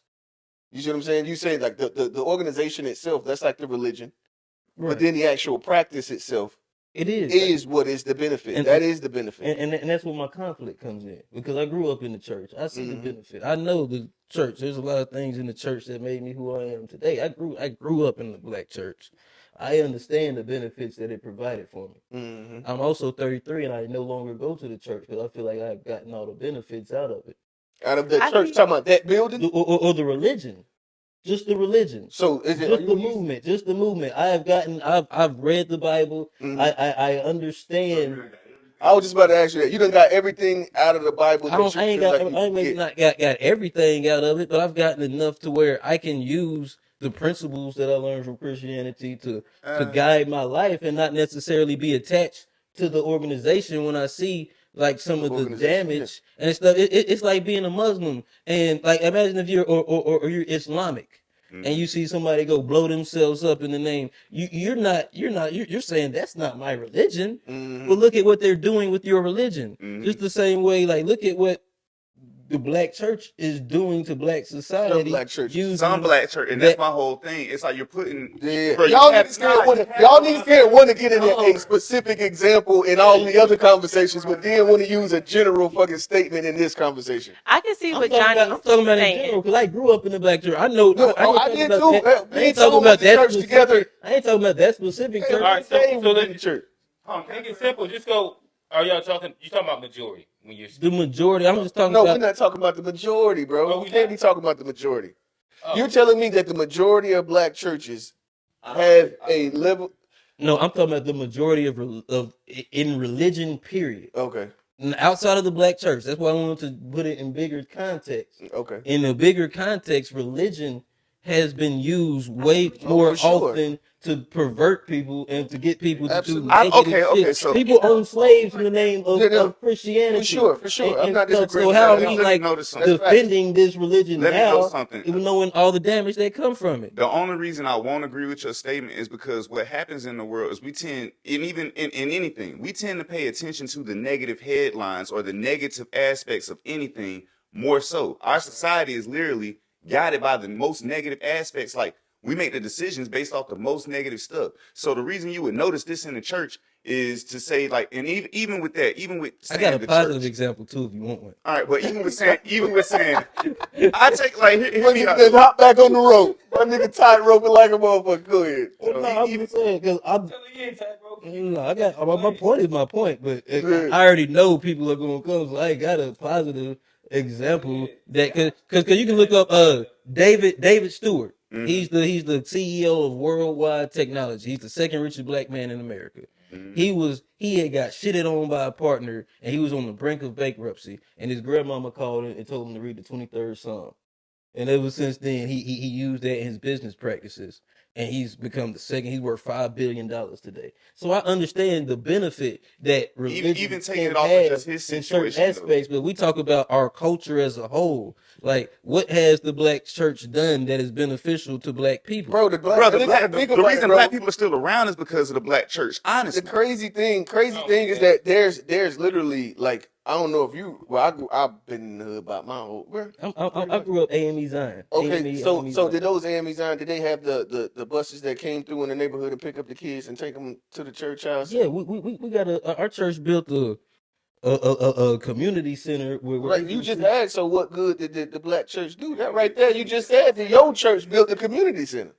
Yes, but it's also a lot of people in my church. There's also been a lot of negative. There's also been people who live wrong and use. Hold up. So do you believe that once somebody gets right? Do you believe that once somebody gets saved that they don't do anything like that? Just means that's dismissed because that's not what the Bible says. Like even if we're looking at the actual belief system that you're speaking of, a lot of the people don't read the book that it actually applied to. That's where the problem lies. They're not even practicing the real belief. Exactly. They follow the leaders, and that's my problem. Is a lot of the leaders are perverted, and if you just follow the leaders and don't know the text, I agree with that. But just find yourself lost in the that as the church, though, that's but not if I'm a Christian pastor, I am representing Christianity by being a pastor, and if people are following me to destruction, it's in the name of Christianity. If I'm a preacher, and that's all I'm saying is at what point do we question?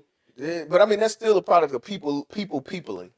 Exactly. That's a product of peopling. And then people not reading the Bible if they following them false and that's why I juxtapose it to bigger, and I'm saying even religion, like, are we to a point, even just as a human species, to where we're past the benefits of what religion can bring us? But if people not actually practicing the belief system, how are we even benefiting? That's what I'm saying. People not actually practicing it. Those people you just showed an example of was not practicing what's actually in the Bible. It wasn't a good representation of what the church is actually supposed to be. The church is really the body of Christ, not no building.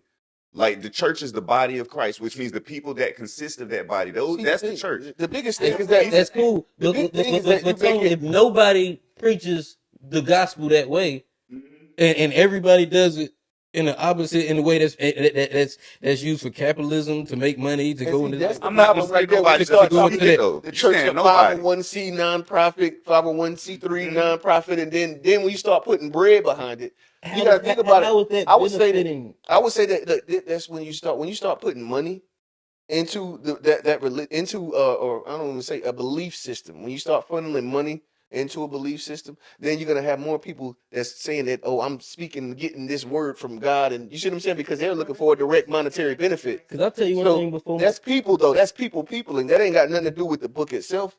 The spirituality of it, that doesn't have to do with that part. That's peopling. People are always trying to find the benefit to themselves monetarily, and that's that's a product of that. But at what point do we give up the toxicity, which is the religious leaders, the big mega churches, and just go to the word and focus on it in a community setting and just amongst each other? Because and here's my thing, because I know an atheist, and like he talks about he don't believe in God.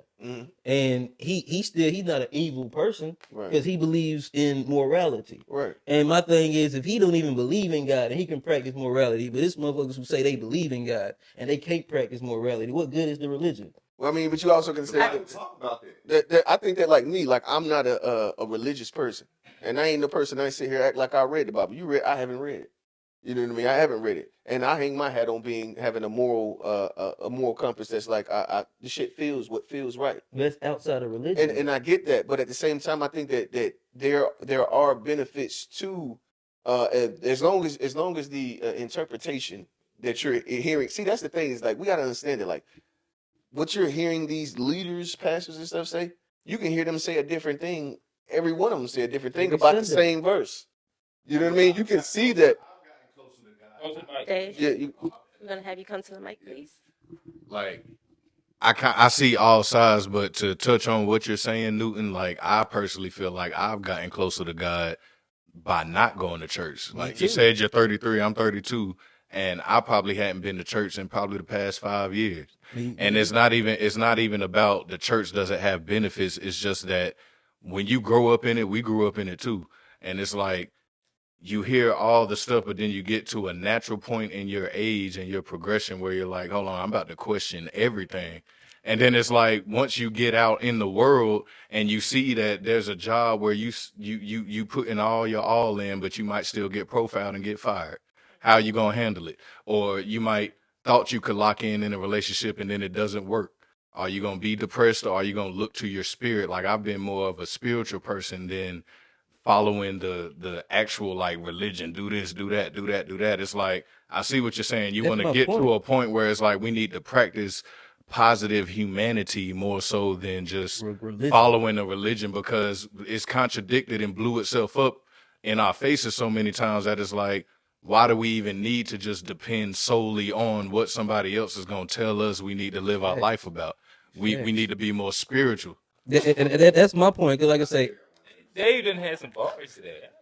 nah, they picking up what I'm putting down, bro. Even with what Dave just said, though, Dave, can I ask you this question?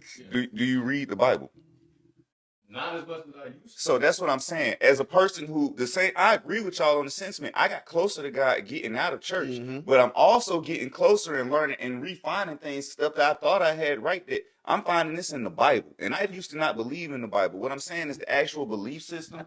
When you actually practicing the actual belief system that you're speaking of and actually doing what it says, it's not a lot of reflection out here. A lot of people are not actually reading it. So to just dismiss the belief when people not even practicing it. Well, I'm saying who practice it in let's be real. All of us like the Bible says don't have sex before you're married. All of us have done that. All of us have done it, but that's the thing. So The Bible also hold up. The Bible don't just sit there and say that you're forever doggone stricken from God and never going to be forgiven because you had sex. In honesty, what the Bible is saying is that we are in a graceful period in order to work out our salvation, that nobody is going to get it right. And nobody gets it perfectly. Nobody gets it perfectly except the person that was in there. So because of him, we're all saved because of that. Nobody's going to just do everything perfect nobody's going to do everything perfect.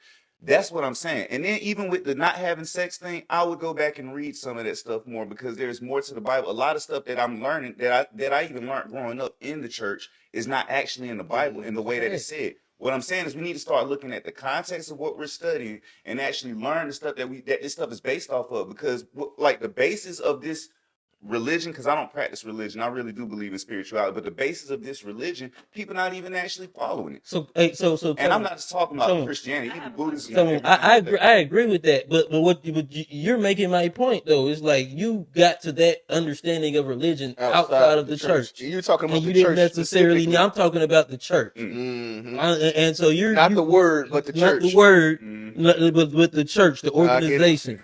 And you saying you even got to that outside of the organization. But the thing is, too, also within that organization is where my basis came from to even learn to study this. Mine too, but I also realized I've outgrown it and I don't need it anymore. But nothing good came out of it. Nothing good. That's crazy. So nothing good came out of it for you. Aggressively disagree? Oh, I'm not even trying to. I'm not even disagreeing. It's certain points that he's saying I just don't agree with, but I'm not even disagreeing with the whole point of everything. It's just like I don't want to sit there and act like nothing good comes out of the church building or people being in there. I never said that. Okay. I never said that because I said I grew up in the church. It made me who I am. The person I am today is because of the church. But I also realize I'm to the point where I don't necessarily need that anymore. And when I go back there, it's very political. It's them telling me to vote for Democrats. It's me like even my parents. I've had my parents. They're super Christian, and I asked them about like a man living with a woman and premarital sex, and they was motherfucking moonwalking back on points that like in the religion, like the religion say this. But now, because the church tells you this, you walking back on the word because the church is telling you And that. that's still a thing of the people listening to the world more than God, because that's basically what it really comes down But that's to. the church, though. The Yeah, church. I'm not gonna put. I told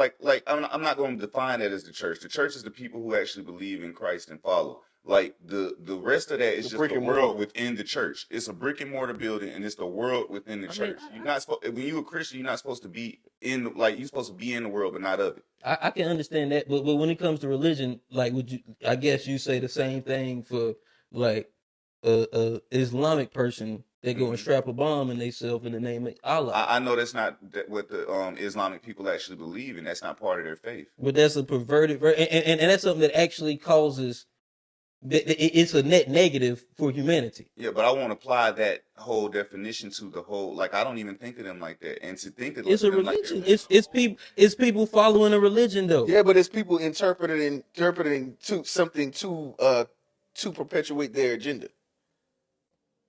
Exactly. So it's not necessarily what this means. This is okay. Well, I can get you to do this because I can tell you that this means this. Right. You see what I'm saying? So I get what you're saying. It's I almost get like what you're You know what I'm saying? But it's almost like you need to. If something is out there so powerful, why do we need it? If it can pervert people so easily. I mean, What's the necessity of it? If I can use it, and it had black people thinking we were supposed to be slaves. The thing is that, bro, you can That's not literally. true. Why do you? But there's almost nothing that you cannot make a negative.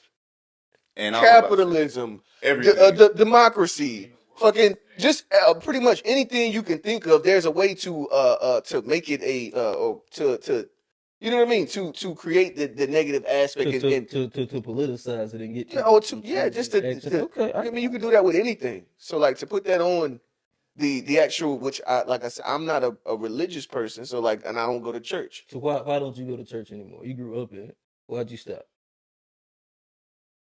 I stopped probably because like I say, like kind of along the lines of what you believe. I feel like I have a level of morality to where I just do good to everybody. I want people to be. I help people. I have a level of morality that I feel like just do the right thing. So you don't have And to I go to church consistently every Sunday. no, I don't have to go to church any Sunday to do the right thing. Right. I can do the right thing every day without stepping foot into a church ever again. And that's what I think black people should lean more into rather than religion. And that's what And a lot of people don't, when they leave the church. A lot of people don't end up trying to do any better. Like, it'd be like a lot of people still get more caught up in the world and caught up and away from stuff and away from things. A lot of people need that leadership. But what I will say is, I left the church. A lot of people need that leadership.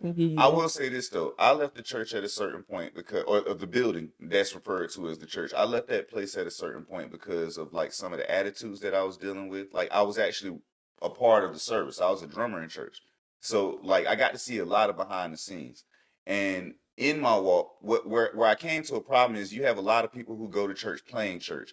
Like, they like to dress up and they like to have, like, it's like this image that developed over some years. They be gossiping. They be gossiping. It's an ugly it's a image. social thing. I've seen And all like of they that be in church. dressed up and be ugly as a mug, like on the inside. So As like, be ugly dressed than a up and ugly. motherfucker in church. Yeah, personalities be ugly. They be talking about all type of people they feel like they're better than and everything. I actually dealt with that, and it was just I left because at the time where I was at and where I was trying to grow to in my beliefs, that was like something that was not benefiting me. So I do understand what you're saying. But I also had churches that I go, like, at the same time, like the last person that I referred to as my pastor, and I still call him my pastor to the day.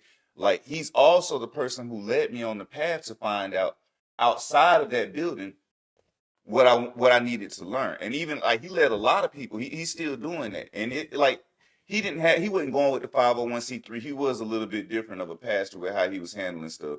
But what I'm saying is, I still got that out of what you would call the church building. So I do think it's a matter of like who you talking to. Well, let me Or who ask you listen this. to. Let me ask you this. You say, like, and because I've had a similar kind of progression with the religion. Do you think the progression that me, you, Rail are talking about is something that's the average experience for a person that's going to church every Sunday, or do you think they just get stuck in the same cycle of whatever the preacher is talking about, or whatever gets, whatever propaganda gets pushed on them through the church, or you think they just get stuck in that cycle? The average I'll say this, person. and I'll say this, and I'll leave it at this. This is gonna be the last thing I say about this. Like, if they are actually practicing the belief and they believe in the God that this Bible speaks of, and just speaking on the Bible in general, if they believe in the Bible, the God that this Bible speaks of, then they are not just being fooled by what's going on in the church. That's a real belief. It's a real God, and God is leading. Like, I believe this for me, at least. I speak for myself.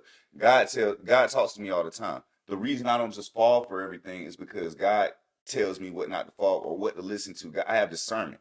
That's what that's called. But that's also considered but that's also considered. I know. But that's also, but that also considered morality, though. God's help with your morality. He ain't necessarily It ain't worried about the Bible. Like, if the Bible says something, you don't care about that. No, I do care about that, though. I care a lot about it. That's what I'm saying. I read that a lot more. Do you think the average person, not you, but the average No, and that's what I'm saying. I can't speak for the average person because I don't know what the average person's belief system is actually working out. For real, that's a personal thing. So whatever your actual belief in with your relationship with God, that's a real personal thing. So I can't speak for what the average person is getting out of there. What I will say, and just because of what I believe, I don't like leading nobody down the wrong path or saying anything wrong. So I always say the same thing. Get to know God for yourself. Learn like that, and however that works, whether you got to go to church to do that or you're learning from church, because I don't want to sit there and advise somebody who might be getting something out of church to stop going to church. Like, if they're actually getting something out of it and it's better in their lives, I'm not going to sit there and dismiss that and be like, that's not a thing that you should be doing. But maybe they will come to a point where they understand what you're saying. I understand what you're saying, so I'm not sitting there trying to dismiss it. You know something I just thought about? Does it make sense that a person would have, or that a person, is it, if you stayed going to the same church for your entire life and just going to church and going to church every Sunday, is it stagnation? Is it that you're actually stagnant in yourself, in your actual relationship? Because if you just keep going and keep listening to the same person, and you just keep going You're and not keep trying going, to change. yeah. So, like, are you actually growing, or are you you've been stagnant and just fucking? And just If you have to repeating keep going in there repeating the for same loop. for this person to lead you spiritually, why haven't you, after all of this time, had the ability to lead yourself spiritually? Because it's that. And then I got one more question. Even on top of that is, like, if you got people that are being stagnant in church, but you got people that are atheists and are progressing with morality, what is better, or what will lead to a better outcome for Black society? I'm not gonna. Do we necessarily, do we need religion and God to get to our goals as a people? Oh no, we need God. That's absolutely not that's my opinion. I don't feel like. And another thing I say, I don't know if you ever heard this, but what the Bible says about the world is the world belongs to Satan. Like, that's why it says be in the world but not of it. But what basically the Bible say about the world is that it belongs to Satan. So, like, if you're doing what Satan wants, you're not gonna have any issues in the world, pretty much. Like, if you want control, that's pretty much how I'm looking at it. Yeah. God's positivity, the world is negative. So it's like I think that's a good place to put a pin. yeah, I was just pretty much saying, like, guys. That was good and unpacked. I feel like that was pretty unpacked. Nah, Oh yeah, they they said fuck that pen. Touching on what y'all was saying, but yeah, that's what I'm saying. Like, God is positivity. God's the creator. He's not even a person, he, she, whatever you want to call it. The highest energy. That's positivity. The world is negative. So if you're living it like how we said, we got closer to God, not going to church. That's only because we've got closer to drawing out what real positivity is through a world that's negative, that belongs to Satan. So if you're trying to go through a negative world being positive, that means you're forcing yourself to go closer to God. You're being godly. Yeah. I ain't mad at how you put that. What you got, Q? You've been quiet over there. Oh no, I just been chilling over here watching infighting. Just watching y'all. I grew up Muslim, so like most of this don't apply to me, so it's not really a reason to I talk about y'all too. No. Well, I mean the primary basis of your one day argument and the debate and how y'all were having it wasn't something that I mean it was necessary for me to specifically engage in. But I get what you're saying. When it comes down to and I kind of err closer on the side of like pushing morality more than like a said doctrine. But That's just me. I think that Dave put it inside back when we was like 2012 woke, not like today woke. Today woke is weird. Yeah, 2012 woke was It was lit, fire. It was bro. fire. That bit was Yeah, fire. Shit, but I ain't 2012. gonna lie. But in general, what you're talking about is positive, negative forces. And I think that that's what it really, really comes down to. We use a bunch of different words, and every religion has its own different way to kind of like encompass that. But to me, I think that I just try and live by the golden rule. what's And that? if you living by that, then I Treat can fuck others with how you. you want to be And treated. if you're not, then I'll probably step away from you. I'm not one that necessarily cares too much about whatever religious doctrine that you ascribe to, as long as you're just a good human being in general. And that's how I operate, and that's how I look to operate with friends. And I look for friends to operate with me. Yeah, that's kind of my piece. No, I think that'd be a good spot to put a pin in it.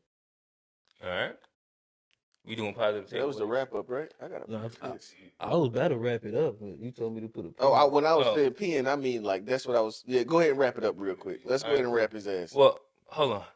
Oh, don't. I ain't gonna go don't too start long. with. But hey, so I got a positive takeaway for this week, right? So my positive takeaway for this week will probably be, let me see how I can frame this one. Oh shit. Maybe I'll start with the idea of like, I think that it's probably positive for no, I'm gonna just go straight for it. I think that it's probably positive for people to understand the way that communication works and relationship dynamics and huh.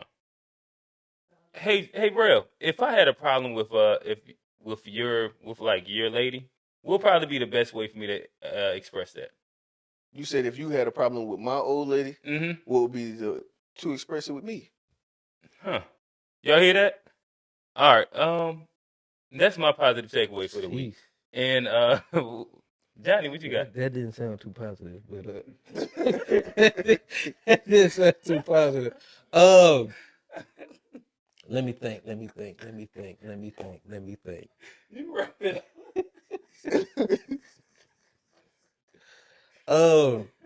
My positive takeaway is it's just gonna be like I said, it's gonna kind of air on what I was just talking about like black morality. I feel like black people are we that third eye is waking as a culture to where I feel like we are getting past some of the traditional tropes, traditional principles that we've had that have always held us back. And I feel like it's gonna take a few years for us to kind of work out this shit. But what I'm saying with black people and just the open mind, even this conversation amongst black people is something that's positive to me. It's just seeing black people even question the shit that they grew up on and the shit that we was raised on that might not have been right. Whether it comes down to relationships, religion, politics, all of that shit. Just the fact that we're of sound mind enough to question the status quo and kind of see what fits best for us, and I feel like we'll continue to do that. But that's my positive takeaway. Mm. I guess my positive takeaway is gonna have to be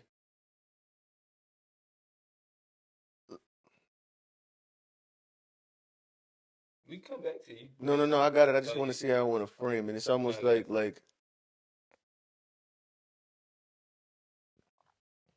it's just pretty much like just love the people that you have while you have the ability to do it. Mm-hmm. You know what I mean? Why you have the ability to? While you have the ability to do it. Just we got to learn to appreciate each other a lot more. It's a level of selflessness that is pretty much, it seems to be dissipating from the culture.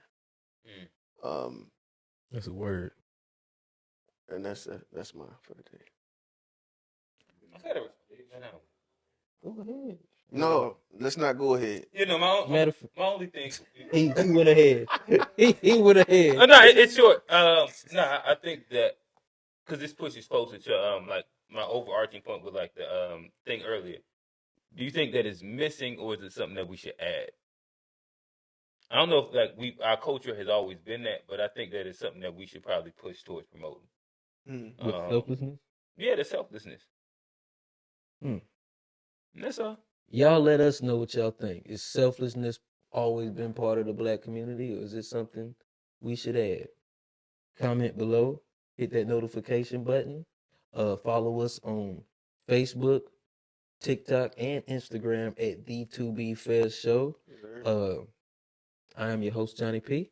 Over here, real. It's Q. And we out.